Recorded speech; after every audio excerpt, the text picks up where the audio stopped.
Hello ma team! Bienvenue sur ma chaîne et bienvenue dans une nouvelle vidéo. Franchement je suis hyper contente de vous retrouver, spécialement dans cette vidéo que vous avez été nombreuses. Mais attendez, le mot il est faible hein. Nombreuses! On m'a harcelé pour cette vidéo. Donc cette vidéo elle est halle. J'espère bien là que toi tu vas liker, que tu vas commenter, que tu vas partager. Du coup les filles, on va pas faire énormément de suspense parce que j'ai beaucoup de choses à dire. La vidéo risque d'être assez longue, mais comme vous avez vu dans le titre, c'est enfin ma vidéo où je vous explique absolument tout ce qu'il faut savoir sur mon BBL. Cette vidéo elle s'adresse à tout le monde, les personnes qui sont juste curieuses par la chirurgie esthétique et qui veulent en savoir plus, les personnes qui comptent se faire opérer et qui veulent être rassurées, ou bien aussi confirmer ou pas leur choix de faire de la chirurgie, et des personnes aussi qui n'ont rien à faire, qui sont posées le dimanche et qui veulent juste regarder un truc sympa sur YouTube. Cette vidéo elle est faite pour vous. Par contre les filles, avant de commencer je suis obligée de faire un petit disclaimer. Donc dans cette vidéo je suis vraiment pas là pour inciter les gens à faire de la chirurgie, pas du tout. Chacun fait ce qu'il veut de son corps, peu importe les mensurations qu'on a, la chose la plus importante c'est de s'aimer. Voilà les filles, moi je fais vraiment cette vidéo à titre informatif pour partager mon expérience, parce que quand j'ai voulu faire ma chirurgie esthétique sur le YouTube français spécialement, il y avait vraiment pas beaucoup d'informations, et avec mon expérience, mon recul etc, moi je suis là vraiment pour vous donner voilà la vérité des choses en fait, parce qu'il y a plein de choses qu'on vous dit pas. Donc voilà, toutes les personnes qui sont là pour clasher etc, franchement vous pouvez directement quitter la vidéo, j'ai pas besoin de vous. Pour que la vidéo elle soit vraiment structurée, je l'ai partagée en 3 étapes, avant, pendant et après, comme ça au moins vous pouvez avoir toute la chronologie des faits. Donc là j'ai pris quelques notes et c'est parti.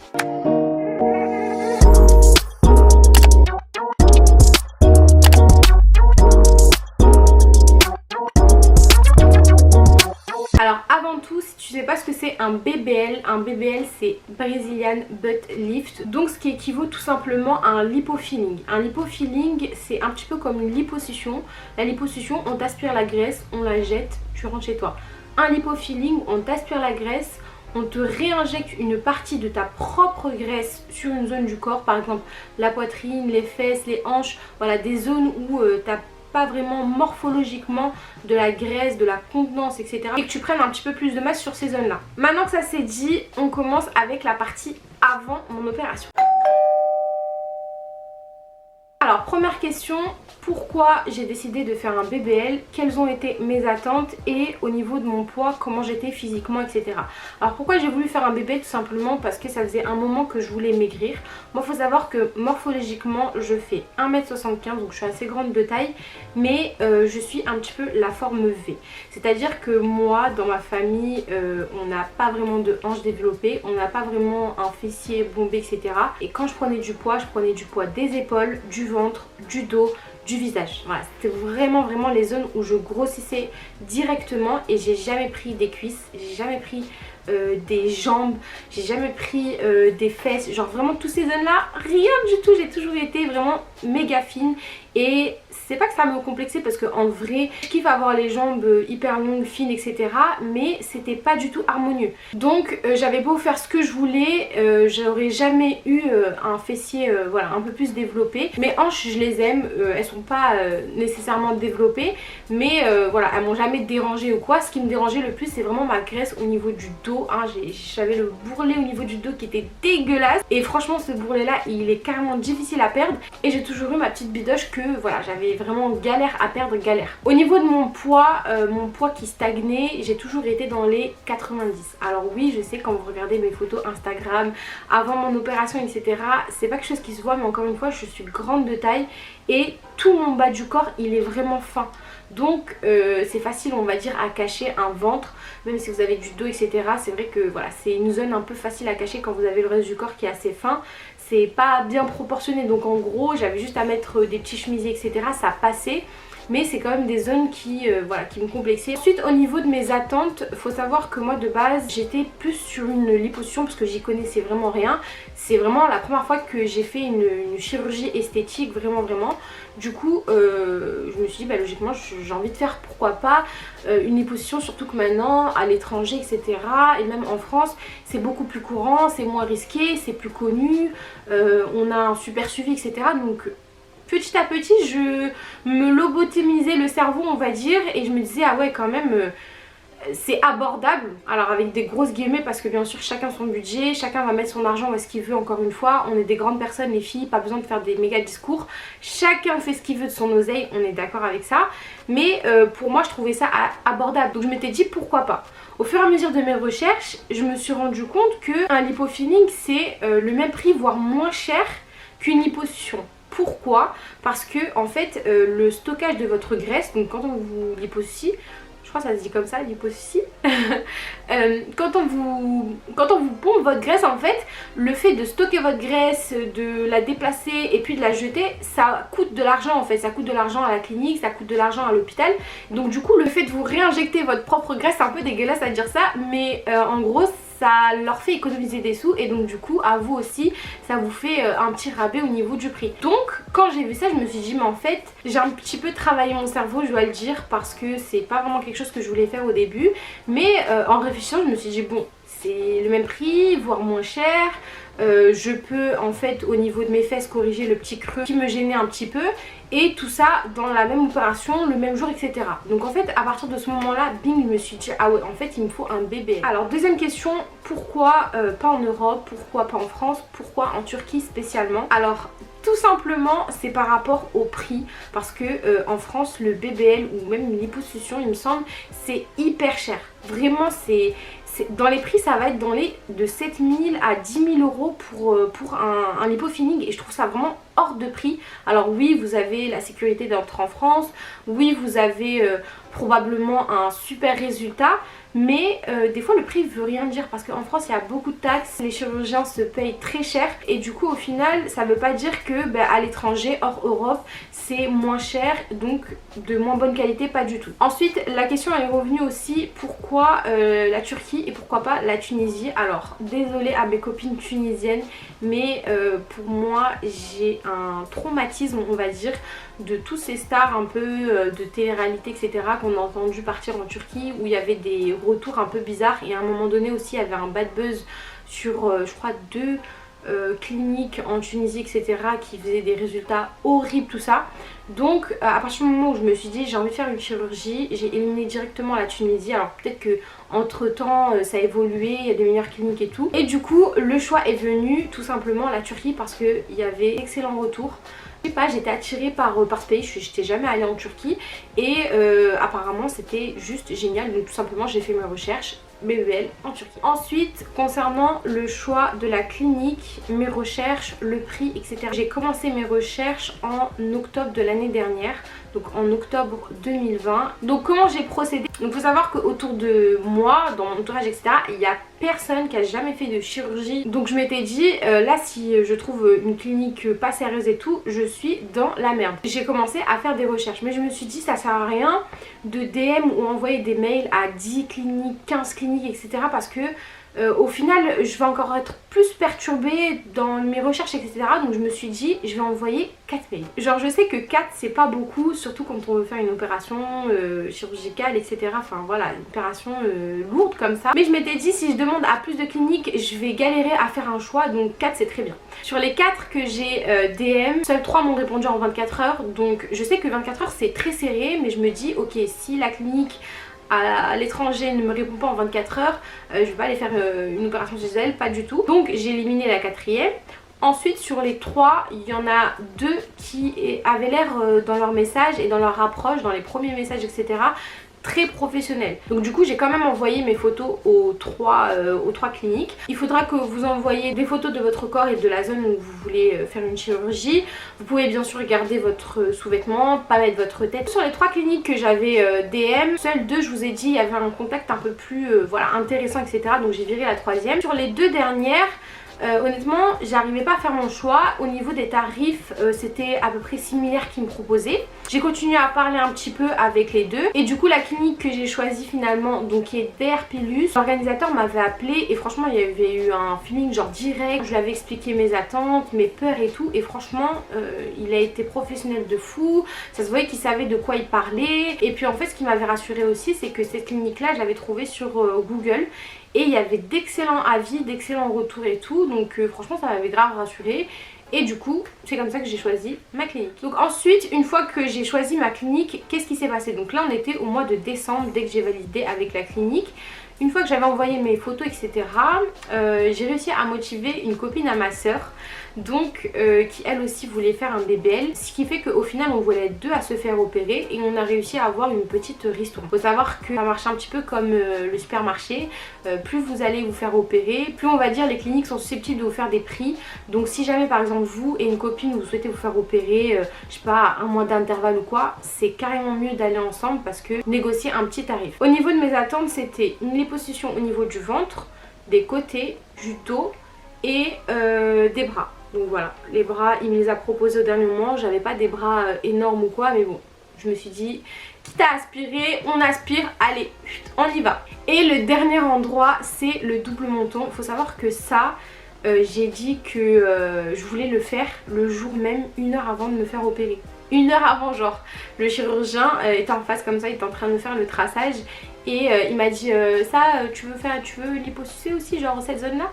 Ah, j'ai fait ah oui bien sûr, et du coup voilà, il m'a liposucé aussi le double menton. Et du coup au niveau de la réinjection, j'ai réinjecté seulement au niveau du creux de mes fesses, donc vraiment au dessus un tout petit peu, et pas du tout sur les côtés, pas du tout sur les hanches, rien du tout, vraiment un tout petit peu au niveau des fesses. On m'a posé la question aussi sur Instagram, avant de se déplacer à l'étranger, il faut faire des prises de sang, est-ce qu'il faut faire des examens en France et envoyer les résultats, etc. Écoutez, moi avec ma clinique, pas du tout, on m'a pas du tout demandé ça. On m'a simplement demandé des photos bien nettes de mon corps pour voir vraiment les zones qu'il faudrait liposucer pour avoir une étude de devis vraiment la plus proche possible. Et l'organisateur m'avait posé plein de questions, genre est-ce que j'ai des maladies cardiaques, est-ce que je prends des médicaments, bref. Et bien sûr il faut répondre le plus sincèrement possible. Au niveau du tarif, moi personnellement j'ai payé 2800 € pour mon BBL. Donc mon BBL ça comprend tout ce que je vous ai dit avant et le tarif est archi raisonnable, vraiment 2800 € pour un BBL. À partir du moment où il m'a annoncé ce prix, la vérité j'étais grave contente. Mais par contre c'est vraiment un prix bas comme ça parce que comme je vous ai dit, on est parti à 2 se faire opérer et aussi on a réservé notre opération bien à l'avance. Donc encore une fois ça aussi, ça vous permet d'avoir un petit rabais au niveau de votre devis. Alors question suivante, au niveau des réservations, du vol, de l'hôtel, des taxis, etc. Comment ça se passe? Il faut savoir que dans votre devis est compris l'hôtel, les transferts et l'opération. Donc tout ce qui est taxi, hôtel, aéroport, hôtel ou clinique, etc. Tout ça c'est vraiment compris dans le prix. Donc en gros ce que vous avez à la charge en plus c'est seulement votre billet d'avion. Donc si vous vous y prenez genre grave à l'avance, moi par exemple j'avais réservé 1 mois et demi avant, j'ai payé mon billet seulement 100 € aller-retour et j'ai réservé sur le site Skyscanner. Donc voilà, c'était vraiment pas cher du tout. J'ai voyagé avec Turkish Airlines. Donc voilà, ça c'est vraiment trop bien, c'est que vous n'avez pas à vous occuper de l'hôtel, de la réservation, des transferts, etc. Tout est compris dans le prix. La question suivante c'est une question un peu plus personnelle on va dire, c'est au niveau de la famille et aussi au niveau de l'accompagnateur. Alors la question elle est revenue souvent, c'est est-ce qu'on est obligé de prendre un accompagnateur pour se faire opérer? Avant que je me fasse opérer, j'allais partir toute seule avec ma copine en me disant bah en fait ça va, c'est une opération mais il y a les infirmiers, il y a les organisateurs, on va pas rester tout seul, etc.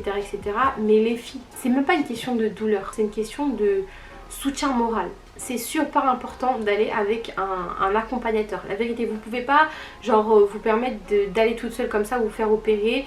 En plus à l'étranger, pendant 1 semaine, vous êtes loin de votre famille, etc. Franchement c'est super difficile au moral et la vérité, vous avez limite pas besoin de quelqu'un qui vous change, quelqu'un qui vous lève, quelqu'un qui vous fait manger parce que ça vous pourrez le faire vous-même ou alors il y a même les infirmiers donc il n'y aura pas de souci.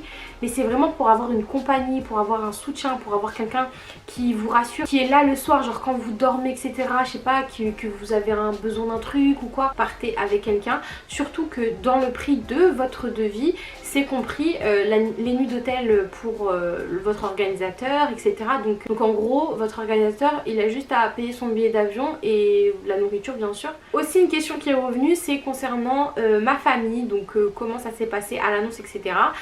Honnêtement, j'ai pas pris un micro et j'ai pas dit bonjour, je vais aller me faire opérer, je vais me faire liposucer. Non, pas du tout. Quand j'ai commencé mes recherches à m'intéresser un peu au BBL, etc. La première personne qui a été mise au courant, c'est bien sûr ma mère. Ensuite, c'est ma soeur, c'est la base. Et vraiment voilà, ça s'est très bien passé. Ma mère elle m'a soutenue, ma mère elle me soutient encore aujourd'hui, donc elle m'a toujours soutenue. Ma mère c'est ma reine, donc vraiment j'ai pas eu de problème avec ça. Après tout le reste de ma famille est au courant que j'ai fait une opération et il n'y a pas de souci avec ça. Alors là, la question suivante elle est très intéressante. Les filles, qu'est-ce qu'on doit mettre dans la valise? Pardon, excusez-moi, je suis partie avec des leggings. Le rapport s'il vous plaît, le rapport. Alors les filles, je vous explique de suite. Je vous explique de suite. Sur YouTube, il y a quelques vidéos sur le BBL et il y a personne qui parle de quoi mettre dans la valise. Putain, mais si j'avais su, les gars, si j'avais su, première chose, il faut prendre des habayas. Si vous n'avez pas de habayas, des robes de chambre.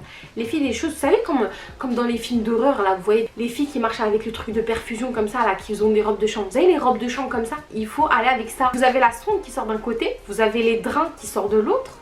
Clairement, un legging, tu peux pas.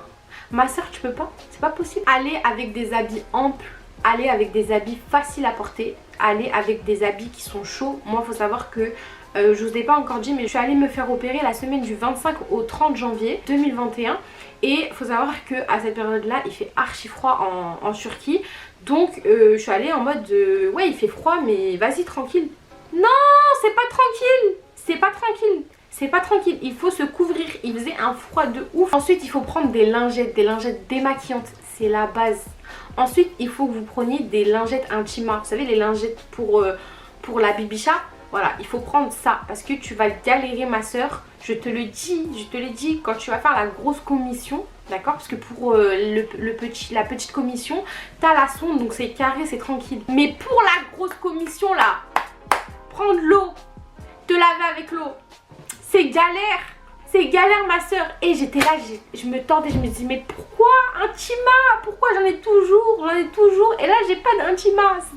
Je vous jure les filles, c'est une galère. Prenez aussi des paires de chaussettes chaudes si vous allez bien sûr à la même période que moi, dans les temps où il fait un peu frais. Et d'ailleurs entre parenthèses, je vous conseille vraiment d'aller dans une période où il fait un peu frais, un peu froid. Peut-être pas glacial non plus, mais au moins un peu frais parce que vous allez devoir porter la gaine, etc. Et ça en temps de chaleur, j'ose imaginer comment ça va être une galère. Donc voilà, chaussettes chaudes et des pantoufles les filles. Oh là là, mais qu'est-ce que j'ai regretté. Qu'est-ce que j'ai regretté. Et je suis allée avec 0 pantoufles. Vous savez j'avais quoi comme pantoufles? Non, c'est trop. C'est trop. J'avais les pantoufles de l'hôtel là. Vous savez les pantoufles plates, on dirait c'est fait avec du carton toute fine. J'avais ça et j'avais la mort. Parce que je vous explique, après l'opération, il faut que vous marchiez un petit peu. Et il vous faut marcher dans l'hôpital. Il fait un froid, t'as peur. Prenez les chaussons, on dirait les Ugg là. Vous savez les chaussettes chaussures là. Je sais, vous allez ressembler à des folles. Parce que vous aurez une abaya, vous allez avoir une robe de chambre. Vous allez avoir des chaussettes montantes de ouf. Vous allez avoir des pantoufles comme ça, comme les Ugg là. C'est la base en fait, c'est la base. Parce que moi, j'étais là avec mes leggings. Va enlever un legging à 3 h du matin, d'accord, parce que tu as envie de 1, alors que tu n'arrives pas à tordre, que tu as une gaine qui te monte de là jusqu'au genou. Si vous allez vous faire opérer, prenez ça, vous allez me remercier. Dernière question sur la situation avant l'opération, c'est concernant l'arrêt de travail. Si vous allez vous faire opérer à l'étranger, comment ça se passe? Qu'on peut faire un arrêt de travail ou pas? Les filles, vous allez vous faire opérer à l'étranger, il n'y a aucun médecin, mis à part si vous le soudoyez, qui va vous faire un arrêt de travail, c'est pas possible. Donc c'est soit vous vous arrangez au niveau du taf, soit vous partez pendant vos vacances, soit t'as capté, tu fais un arrêt maladie, mais voilà, t'as capté. En tout cas, moi j'ai réussi à m'arranger avec mon travail. Faut savoir que je suis revenue travailler une semaine après être revenue. Donc en gros j'ai pris 2 semaines. Vous dites pas que vous devez être arrêté genre un mois ou quoi. Après bien sûr tout dépend le travail que vous faites. Moi je travaille dans un collège, je suis surveillante donc je suis quand même debout quasiment toute la journée. Et je vous promets, au niveau de la convalescence, on va en parler plus tard, mais vous y remettez assez vite. En tout cas, l'arrêt de travail, c'est niet. Ok, c'est parti, on passe au chapitre 2, je vais appeler ça comme ça, t'as vu, je vais faire la meuf. Donc là, on va parler du moment où je suis arrivée en Turquie jusqu'au moment où je suis repartie. Donc comme je vous ai dit, je suis arrivée le 25 et je suis repartie le 30. Donc clairement, quand vous vous faites opérer d'un bébé en Turquie ou même à l'étranger, vous n'allez pas rester 2 semaines à l'étranger, pas du tout. Je pense que c'est une technique un peu pour vous barrer de chez vous. C'est vrai que ça c'était un des points où je flippais un peu parce que je me disais ok, je vais quand même me faire opérer, je reste que au final 4-5 jours, je reviens en France, mais c'est bizarre parce que quand on fait des opérations en France, on a quand même un suivi, on a des rendez-vous juste après, etc. Enfin ça me faisait un petit peu peur. Je vous dis au final les filles, franchement ça passe de ouf. ça passe de ouf, la vérité. Vous n'avez pas besoin de rester plus longtemps, je vous le garantis. Alors quand je suis partie, moi c'était carrément la période Covid plus au mois de janvier, c'était un petit peu le bordel. D'ailleurs le jour où je suis venue, le lendemain, Macron a fermé les frontières, donc j'ai eu un bol de ouf de rentrer le samedi et pas le dimanche. Alors au final donc je suis partie comme je vous ai dit avec ma copine et moi qui nous faisions opérer, et en accompagnatrice j'avais ma soeur et j'avais une copine à ma soeur, donc on était 4. Franchement meilleure équipe, la vérité, on a trop déliré. Et comment ça s'est passé? Donc on a pris le départ de Paris à Istanbul. Je crois que c'était milieu d'après-midi. On est arrivé en début de soirée. Le vol il dure à peu près 3 heures. Il faut savoir que vu qu'on est en période de Covid, vous devez faire un test Covid le matin de l'opération. Et nous, pour gagner du temps, ce que nous a proposé Tugay, qui est l'organisateur de la clinique DR Pilus, c'est en arrivant directement à l'aéroport, de ma copine et moi, on va se faire tester directement. Comme ça le lendemain en fait on gagne du temps. Parce que sinon il aurait fallu partir encore plus tôt le lendemain pour faire le test, ensuite attendre les résultats, ensuite pouvoir commencer le processus des prises de sang, etc. etc. Donc c'est vrai que ce moment-là ça a été hyper long. En plus de ça, les tests Covid, mais les filles, les tests Covid en Turquie c'est une horreur. Je vais vous mettre une vidéo ici. En gros ils vous mettent un coton-tige dans la bouche et ensuite dans le nez, genre les deux. On a terminé de faire le test, d'ailleurs il vaut 30 €. On est parti rejoindre notre transfert taxi qui nous attendait à l'extérieur, donc c'était un grand van genre hyper luxe en mode ok on est des stars, qui nous a enfin déposé à l'hôtel. Donc on était logé au Soura Hotel qui est au quartier de Sultanahmet. On a eu une chance de fou franchement d'être bien placé, l'hôtel il était magnifique, les chambres elles étaient spacieuses et tout, franchement j'ai surkiffé. Hey Betty, donc là il est 1h combien? Il est 1h40. Je viens de me doucher. Les filles elles sont douchées aussi. Et franchement je suis trop KO. Franchement ça a été une journée. Je pense que je vous l'ai expliqué. Ça a été une journée hyper épuisante. Demain il faut qu'on se lève Inch'Allah à 6h du matin. On a rendez-vous en fait à l'hôpital à 8h. Mais vu qu'il y a beaucoup de bouchons etc, il faut qu'on parte de l'hôtel à 6h30. Voilà, clairement je pense que je vais même pas dormir parce que de toute façon ça se voit à mon faciès, je suis KO. Et en même temps j'ai peur, en même temps je me pose des questions, en même temps voilà c'est un peu le mélange dans ma tête. Du coup j'essaye un peu de faire le vide, mais je suis aussi très surexcitée que cette étape passe et que je vois le résultat et que je retourne en France et que bref tout ça quoi. Donc là on est le jour J de l'opération. Je vais vous expliquer un petit peu le déroulé, comment ça s'est passé. On est arrivé aux environs de 8h30 à l'hôpital, donc c'est un hôpital juste magnifique, propre, de toute façon comme toute la Turquie, comme Istanbul, la vérité il n'y a absolument rien à dire. L'hôpital il est d'une propreté incroyable. Oui c'est vrai en France nos hôpitaux sont propres etc, c'est pas pour dénigrer nos hôpitaux mais t'as capté genre c'est pas la même chose. La vérité c'est pas les mêmes valeurs. Donc du coup on arrive à l'hôpital.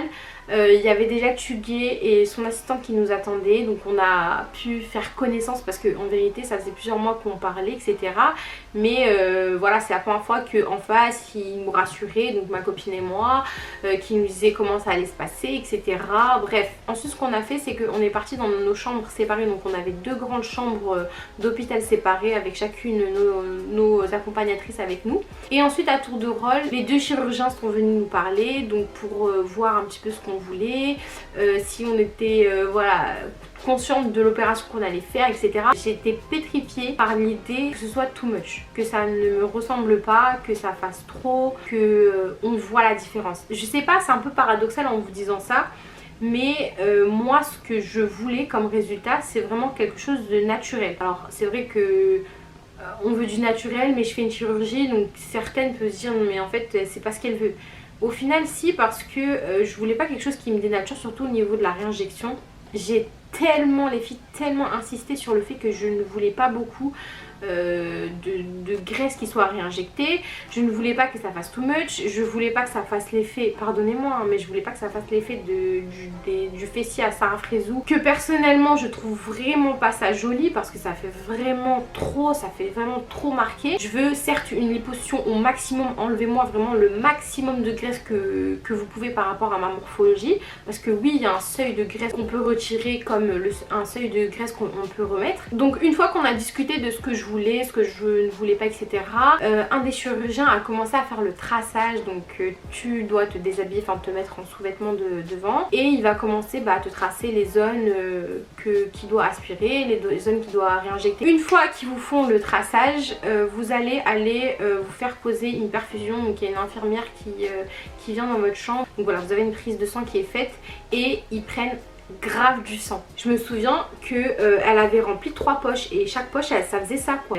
Dans ma tête je me disais mais wesh, elle va me laisser du sang ou quoi, c'est comment? Ensuite ce que vous faites c'est la signature des papiers, donc vous devez signer un petit lot de feuilles comme ça disant que vous êtes d'accord pour faire une opération. Bref, plein de choses, plein de termes, etc. Honnêtement, entre vous et moi, j'ai pas trop lu parce que voilà, wesh, il y a 40 000 pages. J'étais stressée, j'avais pas envie de lire un truc en fait.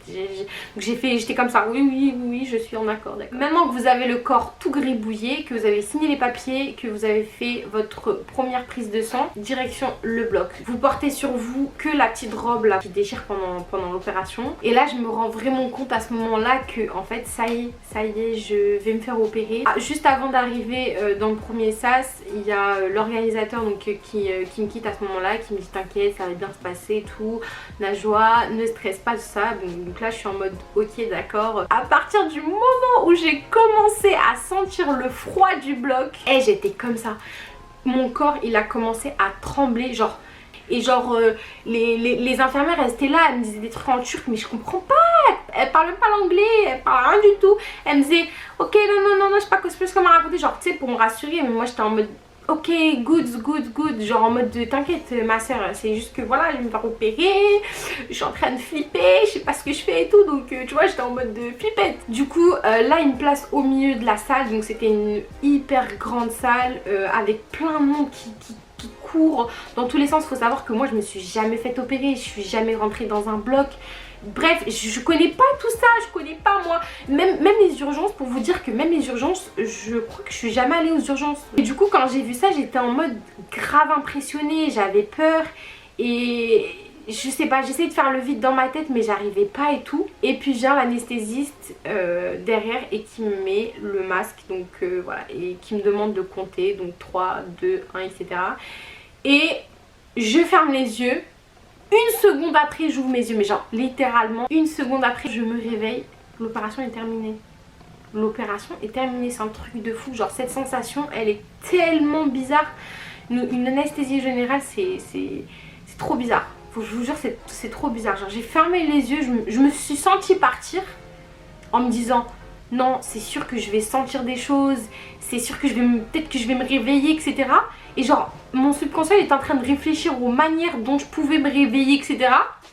Et ensuite j'ai repris mes esprits et j'étais réveillée. Bref, quand vous vous réveillez, vous êtes dans une chambre, il fait hyper froid. Donc déjà dans la chambre où ils vous opèrent, il fait très froid. Mais là, laissez tomber, c'est un froid de ouf. Je me suis réveillée avec cette sensation, j'avais l'impression d'être un iceberg. Et j'avais trop froid. Donc après ça il y a une infirmière qui est venue, qui m'a dit ok est-ce que ça va, tout va bien, etc. etc. On m'a ramenée dans ma chambre, l'organisateur est venu directement avec ma soeur pour voir si j'allais bien, etc. Mais en fait j'arrivais pas à parler parce que j'avais juste trop froid. Et petit à petit j'ai réussi à stabiliser la température de mon corps en fait. Et ça allait de mieux en mieux. Juste après m'être réveillée, je commence à reprendre mes esprits, à comprendre que ça y est, l'opération est terminée, que je me suis bien réveillée, etc. Donc voilà, j'étais un peu contente mais j'étais un petit peu dans les vapes. Au niveau des douleurs, j'avais pas du tout de douleur. Du moins sur le coup, genre en me réveillant j'avais pas mal quelque part. Je sentais que il s'était passé quelque chose dans mon corps, je sais pas comment vous expliquer. Faut savoir que mon opération elle a duré quand même 4 heures. Donc ils ont passé 4 heures sur mon corps, c'est juste énorme. J'avais pas de douleur en fait, mais je sentais que mon corps il a été t'as capté, genre il a été tiré dans tous les sens. Je sentais que j'avais comme des courbatures mais j'avais pas mal, mais j'arrivais pas à bouger, j'arrivais pas à me positionner comme je voulais, etc. Donc c'était vraiment pas une douleur. Comme je l'ai déjà dit, vraiment ça peut s'apparenter carrément à des courbatures. Vous savez les courbatures quand ça fait genre un moment vous n'avez pas fait de sport et d'un coup vous allez faire une séance, mais la séance du turfu. Et bien vous savez les courbatures que vous avez le lendemain, genre vous êtes dans votre lit, vous n'arrivez pas trop à bouger, quand vous voulez descendre les escaliers c'est compliqué, etc. Et ben c'est la même chose, vraiment c'est la même chose. C'est pas une douleur à proprement dit mais c'est des méga grosses courbatures. Quand je me suis réveillée directement avec la gaine. Donc ça c'est la gaine spéciale BBL, donc elle se ferme comme ceci. Vous voyez, donc devant. Ça fait gaine shorty et au niveau des fesses, voilà, c'est comme ça. C'est ouvert au niveau du pipi room. Voilà, juste ici, donc là où peut sortir les sondes, peut sortir voilà tout ce qui doit sortir. Faut savoir que ma première gaine c'est du XXL. Je vais pas vous mentir, vous voyez, ça j'ai dû la porter peut-être, allez, une semaine. En rentrant en France, je me suis rendu compte que déjà elle m'allait plus. Donc j'ai acheté une deuxième, donc celle-là, et j'ai acheté du L il me semble, donc je suis passée du XXL à du L, voilà. Donc voilà, du XL à du L. La gaine avec laquelle je me suis réveillée pendant l'opération, elle est fournie elle aussi avec dans le prix de votre devis. Mais celle-ci je l'ai achetée sur Amazon, donc c'est exactement vraiment la même. C'est exactement la même matière, etc. etc. Et celle-là je l'ai achetée sur Amazon. Donc je vous mettrai de toute façon les liens des gaines, tout ça en bas. Et à mon réveil j'avais aussi une gaine pour le bras, donc je suis désolée, je trouve qu'un bras. Je sais pas où il est le deuxième, mais bref. En gros c'est une sorte de manche, donc vous rentrez ça ici comme ça, d'accord, hop, comme ceci. Et vous avez une sorte de, vous savez comme sur les soutiens-gorge, des armatures comme ça là, hop. Et vous l'attachez au milieu et en fait vous avez les deux bras comme ça. Je me suis réveillée aussi avec aussi une gaine, donc pour le double menton. Donc comment elle se met, c'est tout simple. Hop. Donc celle-ci je me suis pas réveillée avec par contre, mais on l'a portée je crois 2 ou 3 heures après, après m'être fait opérer. Et on me l'a mise, donc tout simplement, donc tu l'attaches comme ça et tu l'attaches comme ça. En gros t'as une tête, laisse tomber mon frère, t'as une sale tête. Donc déjà je vous explique, après l'opération j'avais un visage gonflé de ouf, plus j'avais ça là et ma tête laisse tomber. Donc après mon réveil je commence à reprendre mes esprits, etc, à voir que voilà tout s'est bien passé, tout ça. J'ai pu manger aux alentours de 22 h. Petite information néanmoins très importante, la nourriture à l'hôpital d'Istanbul elle est exceptionnelle. Genre ils nous servaient à coups de kefta, à coups de soupe genre trop bonne, bien épaisse, aux légumes et tout, c'était trop bon.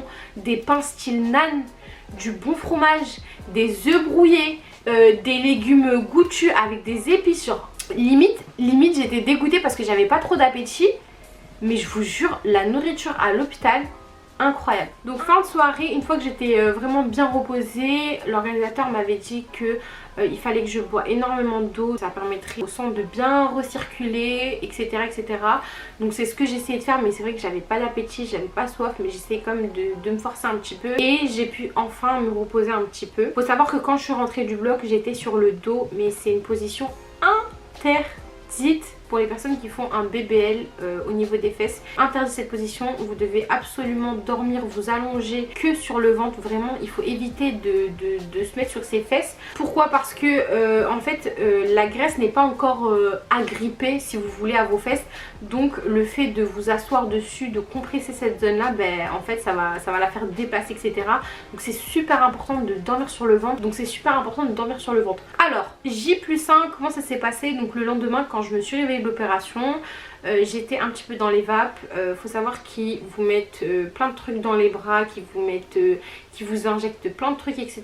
Moi ma main elle avait genre doublé de volume. Si je retrouve une vidéo où on voit ma main, je vais vous la mettre parce que vraiment c'était un truc de fou tellement qu'on injectait des trucs. Mais ça c'est normal, c'est des calmants, etc. Vous êtes obligés. Et je vous avouerai que sinon à part ça, ça se passait plutôt bien. Le deuxième jour j'ai essayé de faire un effort, je pense que c'était dans l'après-midi. J'avais essayé de faire un effort pour un petit peu marcher parce que voilà il faut absolument se forcer un petit peu pour marcher. J'ai pas réussi, j'avais eu directement des vertiges et tout, mal de tête, tout ça. Donc je me suis rallongée et c'est que le soir que j'ai pu marcher un petit peu. Donc voilà, j'avais fait un petit peu le tour des chambres d'à côté en fait. Alors au niveau du ressenti, vraiment directement post-opératoire, au niveau du visuel, etc. Faut savoir que vous allez vous trouver hyper méga gonflé. Donc moi comme je vous ai montré, je portais une gaine taille XXL et pourtant c'est pas des gaines genre latex, c'est des gaines qui sont grave extensibles. Donc après l'opération votre corps en fait il s'élargit, il gonfle, etc. Donc si vous aussi vous faites l'opération, ne soyez pas surpris si vous voyez pas directement le résultat, c'est pas comme ça que ça marche. Une des idées reçues que j'avais, pensant que genre dans la semaine après mon opération j'allais voir le résultat, etc. Mais les filles, un résultat du BBL vous l'avez pas avant 6 mois.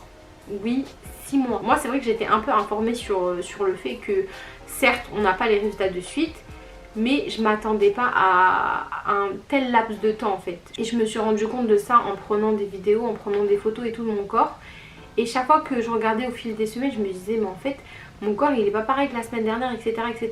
Donc c'est vrai que au niveau du ressenti, que ce soit visuel, au niveau du toucher de peau, vous sentez votre peau qui est hyper dure, hyper gonflée et tout. Enfin on dirait que ce que vous touchez c'est même pas votre corps. Voilà, vraiment il faut être averti par rapport à ça, que c'est pas que vous allez vous faire opérer là maintenant que dans 2 semaines vous allez avoir votre corps, pas du tout. Au niveau des douleurs, médicaments, perfusions, etc. etc. tout ce qui regroupe ça, donc comme je vous ai dit les douleurs vraiment ça s'apparente vraiment à des courbatures. Le plus dérangeant c'était vraiment genre la gaine au niveau de mon visage parce que ça me serrait comme ça, je vrillais, je vous jure, j'en pouvais plus. Genre des fois j'enlevais un peu mais je me disais ah ouais il faut que je la porte, c'est super important. D'ailleurs normalement j'aurais dû la porter pendant 1 mois mais je l'ai portée que pendant 2 semaines. Il faut savoir que la gaine au niveau du corps il est impératif que vous la portez minimum pendant 2 mois. D'accord, pendant 2 mois, jour et nuit vous portez la gaine. Vous ne devez pas l'enlever. Le seul moment où vous pouvez l'enlever c'est vraiment quand vous allez vous doucher. Sinon tout le reste du temps il faut vraiment porter votre gaine. Au niveau de la gaine des bras, je devais la porter pendant 1 mois et je vous ai dit celle du visage aussi pendant 1 mois, mais les deux, genre visage et bras, je les ai portées que pendant 2 semaines parce que c'était hyper contraignant. Par contre, gaine du corps, j'ai grave respecté, je l'ai porté pendant 3 mois. Une des choses importantes après votre opération, c'est vraiment de faire des massages lymphatiques. Deuxième erreur que j'ai pas fait, c'est que j'ai fait une séance chez une professionnelle, donc massage lymphatique, mais elle m'a tellement démontée, elle m'a tellement charquée, en fait elle m'a fait trop mal que je suis restée sur cette mauvaise expérience et au final le problème c'est que voilà, j'ai pas réitéré. Donc ma soeur elle me faisait régulièrement des massages mais voilà, comme enfin c'est pas une professionnelle donc en gros elle me faisait un massage comme elle pouvait. Et je pense que c'est une des erreurs aussi que j'ai fait, que j'aurais pas dû. Donc vraiment les filles, si vous allez vous faire opérer, misez vraiment sur les massages lymphatiques, c'est super important, vraiment c'est pas des conneries. J'ai pu réellement découvrir mon corps au bout du 3e jour. Donc il faut savoir que vous restez 2 jours à l'hôpital, donc le jour J, le lendemain vous dormez en gros 2 nuits et la 3e journée vous rentrez à l'hôtel. Et je trouve que c'est largement suffisant, ça sert à rien de rester plus à l'hôpital parce que en gros vous avez reçu les soins que vous voulez. Entre temps vous allez vraiment réussir à marcher, à vous lever, etc. Donc vous allez commencer à être un petit peu plus autonome et on va dire le confort de l'hôtel ça va super bien. Bon, j'essaie de vous poser dans un endroit assez intéressant parce que j'arrive pas à trouver un angle où il y a assez de lumière, où on voit assez bien. La seule chose que je rêve là actuellement, c'est vraiment d'une douche. J'ai mes cheveux qui sont dégueulasses. Mon corps, je fais des toilettes en fait. Faut faire comme l'eau d'eau en fait. Vous lavez les parties, si vous voulez un peu partout, mais vraiment vous pouvez pas faire de douche complète. Et c'est vraiment, je pense, la seule chose qui me met mal. Je sais pas comment vous expliquer, mais genre... c'est la sensation après une bonne douche, vous vous sentez purifié, vous vous sentez bien et c'est vraiment ça je pense qui me manque. Malheureusement quand vous faites opérer, il faut pas se doucher pendant 1 semaine. Donc je pourrais me doucher que vendredi ou samedi, donc demain ou après-demain. Donc voilà, c'est vraiment ça je pense qui me manque. Ensuite ce que je relève aussi c'est que là j'ai ma main qui est encore enflée. Donc ça c'est la main où on m'a perfusé. On m'a perfusé 2 fois, donc c'est vrai que pour les perfusions il ne faut pas être douillette parce qu'on vous met beaucoup d'antidouleurs. Donc quand on vous le met, ça, on va dire que ça fait quand même un peu mal. C'est pas horrible, c'est pas la pire douleur du monde, mais ça fait quand même mal parce que vous sentez genre le liquide rentrer dans vos veines. Vous avez vu par rapport à mon autre main, ça n'a rien à voir, c'est vraiment gonflé. Donc pour ça j'ai des médicaments, donc normalement d'ici demain après-demain ça devrait être... Déjà ça a dégonflé par rapport à hier.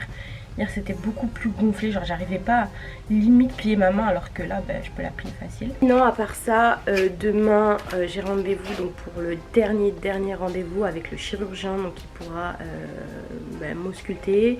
On pourra faire des vraies photos avant après finale. Parce que là je me suis vue mais je me suis vue qu'avec la gaine. Donc voilà, je vois pas vraiment mon corps etc, comment il est formé maintenant. Et donc voilà, ça me rassure vraiment beaucoup. Et ensuite notre départ c'est samedi, donc on a encore 2 jours et demi ici. Je pense réellement que c'est suffisant. Plus ça aurait été ça aurait pas servi à rien, mais ça aurait été juste trop de rester genre 2 semaines, 1 semaine et demie. Franchement je pense qu'une semaine c'est suffisant. Donc là on est rendu le vendredi. Le vendredi je me sentais super bien. Ma copine également qui s'est fait opérer. L'opération s'était trop bien passée aussi pour elle. Et au final on a décidé de faire un tour au quartier Sultanahmet. Donc on est parti au Grand Bazar etc. J'avais grave marché toute la journée et tout.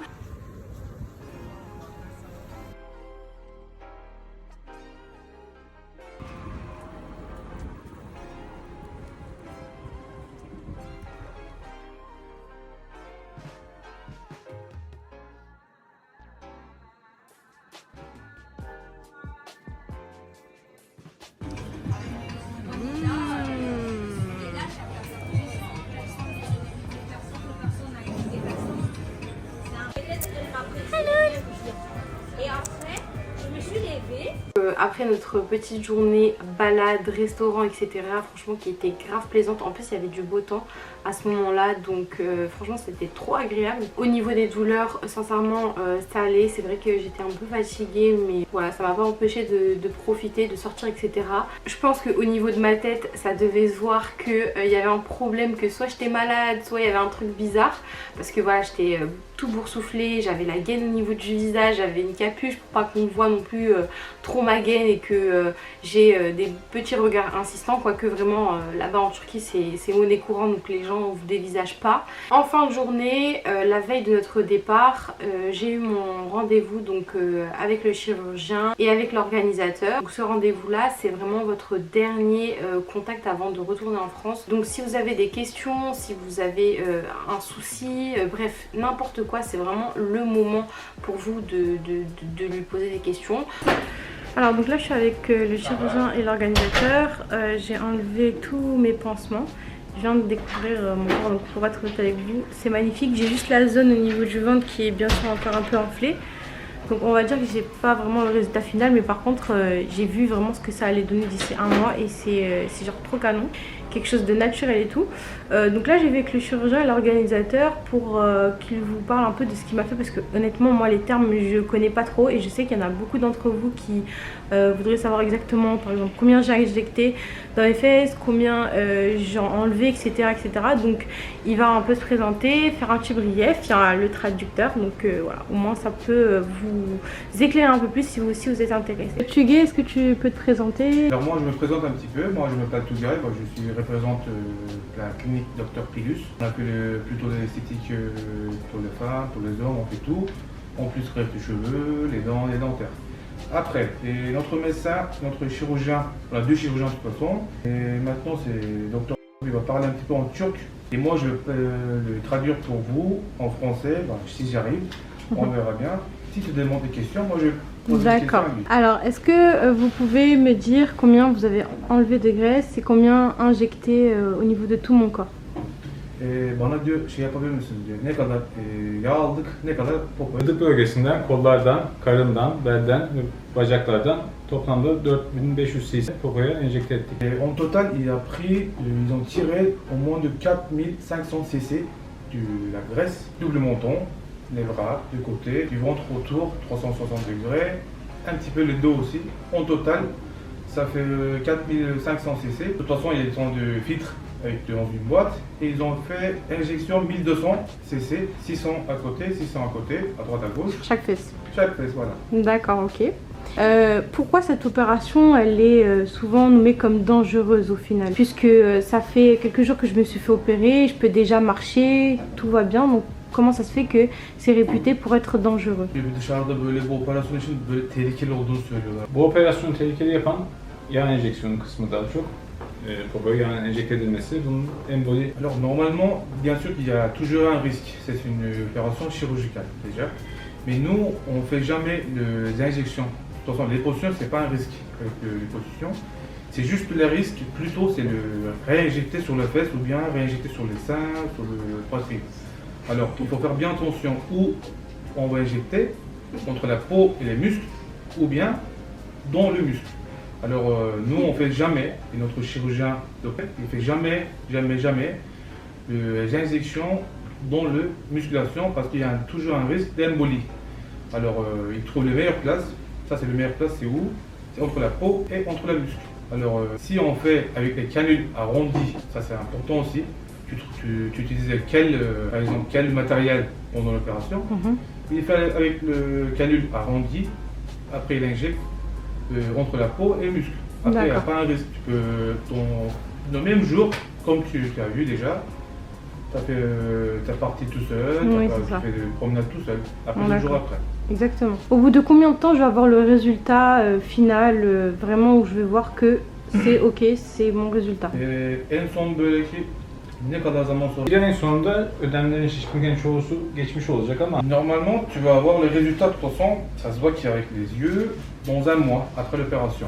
Pour avoir les 100% les résultats, il faut attendre un petit peu jusqu'à 5 mois, 6 mois normalement. Mais de toute façon, en 2 semaines, 3e semaine, 1 mois, 2e mois, 3e mois, tu vas prendre les résultats un petit peu jusqu'à la fin, jusqu'à 6 mois. Au niveau des recommandations, est-ce que juste après l'opération, quand je rentre en France, au bout d'une semaine, je peux tout manger, je peux reprendre mon train de vie normal, mon travail?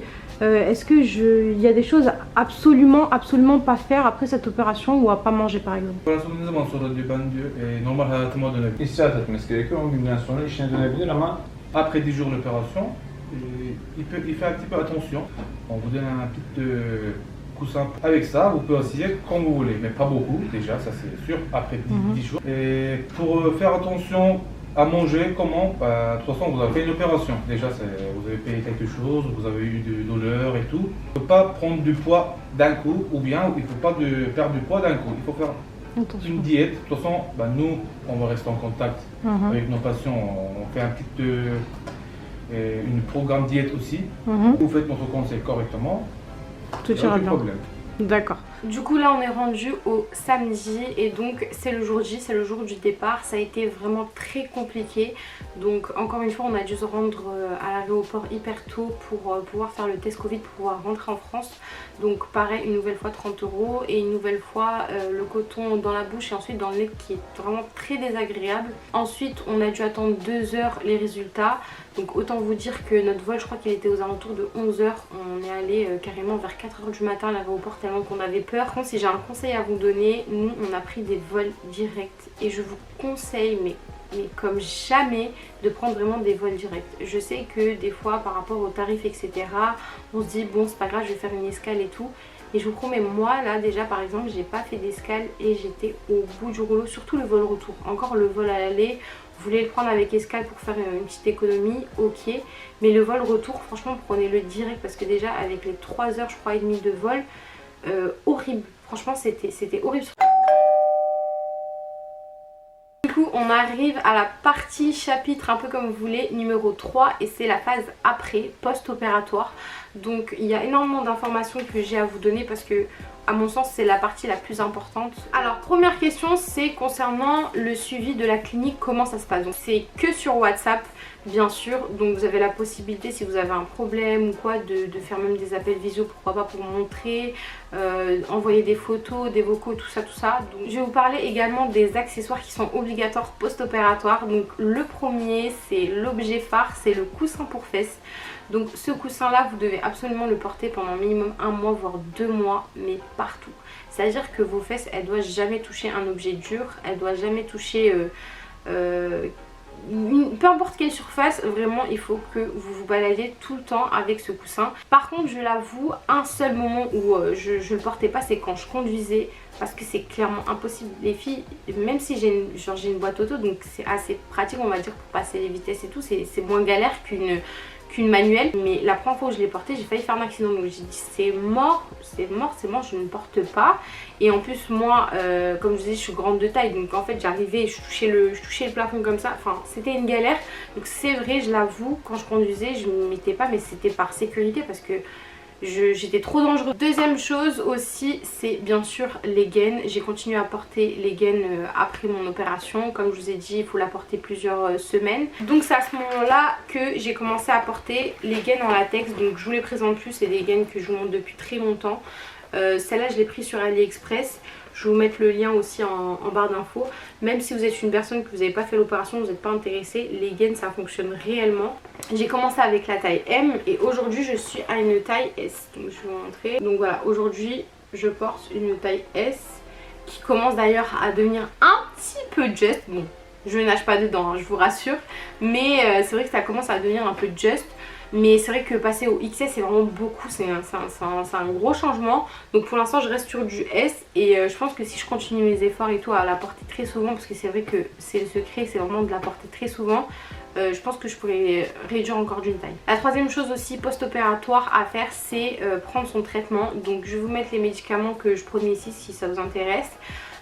C'est un traitement sous une semaine, donc post-opératoire, une semaine après vous devez les prendre vraiment tous les jours, plusieurs fois par jour. Donc voilà, et personnellement j'ai pas du tout eu d'effet secondaire ou quoi, donc voilà. Alors la question je pense la plus importante de la vidéo, qu'est-ce que je pense des résultats 4 mois après mon opération? Alors pour vous faire une petite rétrospective, après mon opération, donc le lendemain de mon opération, je me suis pesée et je faisais 88 kg, d'accord? Aujourd'hui je fais 77 kg, ça veut dire que depuis mon opération et en 4 mois j'ai perdu 10 kg. D'accord, faut savoir que j'ai pas du tout fait de régime, je voulais pas en faire mais je m'étais dit quand même que j'allais faire un petit peu attention à ce que je mange, ce qui est normal. Maintenant, faut savoir que quand vous allez faire un BBL et que vous allez réinjecter de la graisse, automatiquement, que vous fassiez attention ou pas à ce que vous mangez, vous allez automatiquement perdre 30 à 40% de votre graisse que vous avez réinjectée. Donc automatiquement le résultat que vous allez avoir, c'est pour ça que je vous ai dit le résultat que vous allez avoir, c'est pas du tout le résultat final. Ma perte de poids que je n'ai pas demandé, plus le pourcentage de graisse que j'ai perdu, fait que je vous avouerai qu'aujourd'hui je suis un petit peu mitigée, dans le sens où j'ai l'impression qu'on voit plus grand chose, même si je suis quand même satisfaite du résultat. Il faut savoir que quand on m'a fait la partie liposuction, quand on m'a aspiré la graisse, la façon dont on me l'a aspiré, c'est pour que mon ventre soit un petit peu sculpté en fait, structuré. Donc sur ce côté là c'est canon, c'est encore, c'est tracé, etc. Alors question suivante concernant la reprise de poids. Donc qu'est-ce qu'il en est si du jour au lendemain vous allez prendre du poids, beaucoup ou pas beaucoup, qu'est-ce qui se passe? Donc il faut savoir que quand vous faites une liposuction, alors je vais essayer d'expliquer avec mes mots, mais il faut savoir que quand vous faites une liposuction, vous aspirez les cellules graisseuses en fait sur une zone. Et il faut savoir que morphologiquement quand vous allez manger quelque chose et que vous allez prendre du poids, vous allez automatiquement stocker là où se trouve le maximum de vos cellules graisseuses. Donc si par exemple vous avez beaucoup de cellules graisseuses au niveau de la zone abdominale, du ventre, du dos, etc. Quand vous allez manger, vous allez prendre du poids, ça va se stocker automatiquement ici. Inversement, si par exemple vous avez beaucoup de cellules graisseuses au niveau du fessier, quand vous allez manger, prendre du poids, vous allez beaucoup stocker sur ces zones-là, par exemple, d'accord? Ce qui fait que quand vous allez faire une liposuction, vu que dans cette zone-là, donc la zone abdominale et tout, ils vont réduire les cellules graisseuses, quand vous allez grossir des zones où vous avez vos cellules graisseuses de façon normale. Ou alors, si vous faites un BBL, du coup, on vous a re-ajouté des cellules graisseuses, donc vous allez grossir en priorité sur les zones où vous avez réinjecté votre graisse. Donc ça, c'est sur le papier. Après, bien sûr, toute morphologie est différente. Ça dépend de la façon dont vous avez repris du poids. Bref, ça dépend de plein de variantes différentes, mais en tout cas ça fonctionne de cette manière là. Donc c'est sûr que si je prends énormément de poids, genre si je prends 8-10 kg comme ça directement, c'est sûr qu'à un moment donné ça va se stocker au niveau de mon ventre, mais c'est pas la zone prioritaire. C'est ça qui est aussi intéressant et important à savoir. Alors qu'en est-il au niveau des cicatrices et du relâchement de la peau? Donc moi je n'ai pas fait d'abdominoplastie. L'abdominoplastie c'est quoi? C'est quand vous avez un ventre qui tombe, en fait vous avez la peau de votre ventre qui tombe avec votre petite bidoche.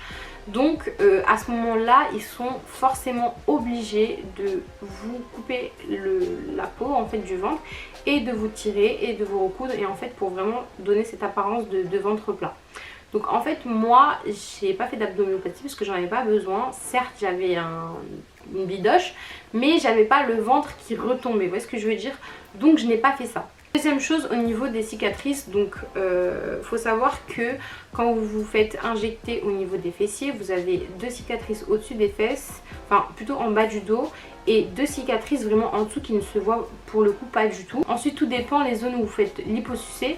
Moi personnellement j'ai 2 cicatrices juste en dessous de la poitrine, et ensuite au niveau des bras j'ai une cicatrice ici et une cicatrice là. Donc j'essaierai de vous mettre une petite vidéo de la cicatrice en question, à quoi ça ressemble. Donc c'est des points de suture, je sais pas trop comment ça s'appelle, les points de suture qui partent tout seuls. Après ça fait pas mal ou quoi, mais c'est vrai que c'est un peu contraignant et il faut bien les surveiller quand par exemple vous allez vous doucher, etc. Une chose très importante, c'est qu'il ne faut pas du tout s'exposer au soleil et il ne faut pas du tout faire d'UV. C'est super important parce que bien sûr si vous faites des UV ou vous vous exposez au soleil le temps que vous avez encore les points de suture, ça fera des marques à vie. Donc vraiment les gars, ne jouez pas du tout avec ça. C'est pour ça que même tout à l'heure je vous ai dit vraiment si vous souhaitez vous faire opérer, allez en fin d'année ou allez vraiment genre après l'été, parce que genre l'été c'est trop galère en fait. On m'a posé aussi la question de est-ce que c'est une opération qui pourrait convenir à tout type de personnes. Alors honnêtement je pense que oui, parce que c'est pas non plus une opération contraignante, c'est à dire que c'est pas une opération où vous allez rester alité pendant un mois, ou vraiment vous allez galérer ou quoi. Après encore une fois tout dépend la zone où vous allez vous faire aspirer. Moi par exemple j'ai fait mes bras, j'ai fait mon ventre, mais je pense que les personnes qui vont faire leurs mollets, les personnes qui vont faire leurs cuisses et tout, enfin elles vont pas pouvoir marcher aussi bien que moi j'ai pu me relever, etc.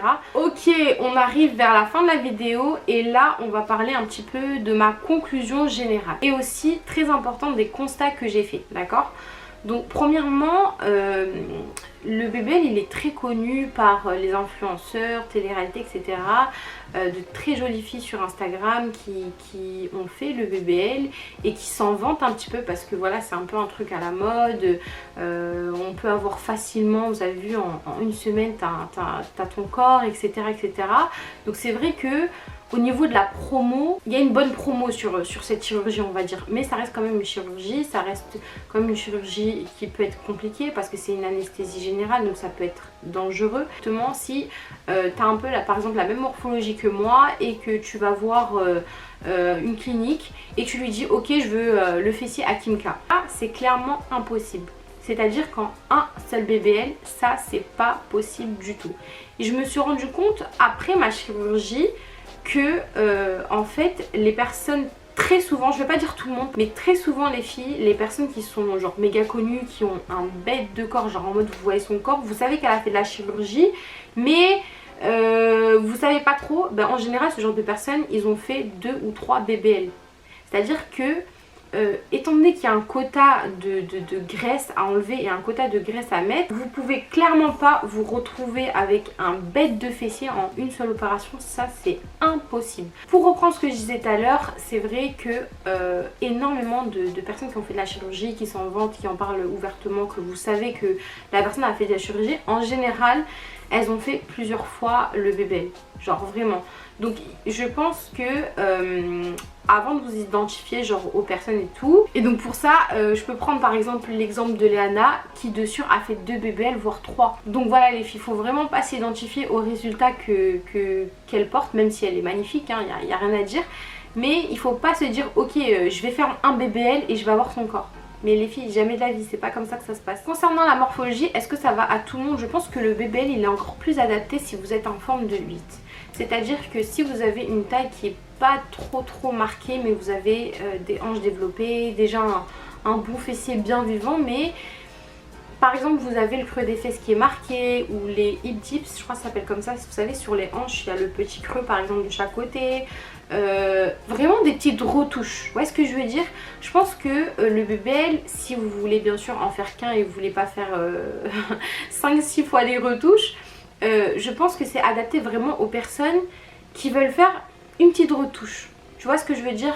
Qui veulent faire un petit truc en fait, qui veulent juste corriger un petit creux sur les fessiers ou quelque chose comme ça. Dans tous les cas par exemple, si vous avez vraiment genre une morphologie très large, etc., genre vraiment vous êtes un haut, c'est vrai que ça va être très compliqué pour vous par exemple d'enlever toute la surface graisseuse que vous avez sur la zone abdominale pour réinjecter sur des hanches, sur des cuisses, etc. etc.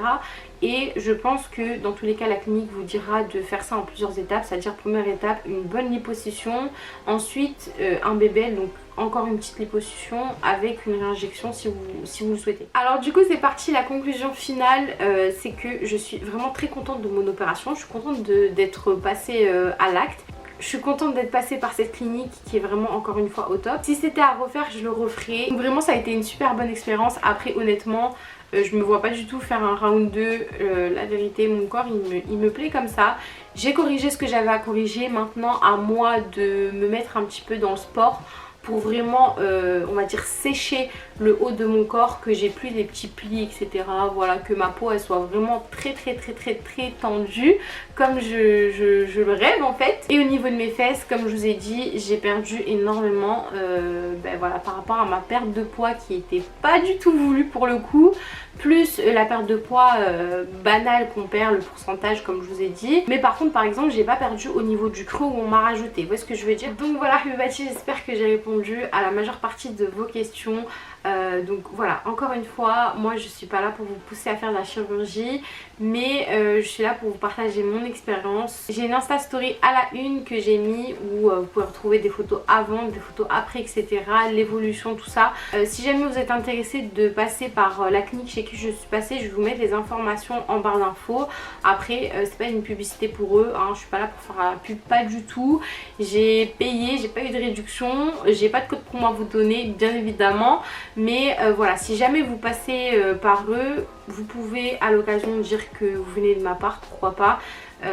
Au moins ils seront dans l'obligation de vous fournir le même travail que moi on va dire, d'être autant professionnels qu'ils l'ont été avec moi. Sinon à part ça tu peux me rejoindre sur Instagram, ça tu peux aussi me rejoindre sur TikTok. Et oui TikTok, je suis devenue une TikTokeuse wesh. Mon pseudo c'est Saphir Beauty comme sur ma chaîne YouTube et franchement je poste assez souvent et c'est cool ce que je poste. Donc voilà, si jamais ça t'intéresse et t'aimes bien les vidéos TikTok. Par contre on en parle de mon make-up luisant. On en parle que j'ai plus de bouclettes, j'ai plus rien du tout, ma coupe elle veut plus rien dire. Et on en parle qu'il est 3h du mat. 3h du mat en fait. Là je termine cette vidéo, les filles je suis juste claquée. Ah j'avoue ça a été une vidéo hyper longue à filmer, donc voilà. Pour me remercier tu peux liker la vidéo et la partager, ça serait super important pour moi et me donner de la force. Et si tu me connais pas, je m'appelle Najwa de la chaîne Saphir Beauty, je te fais de gros bisous et je te dis à bientôt.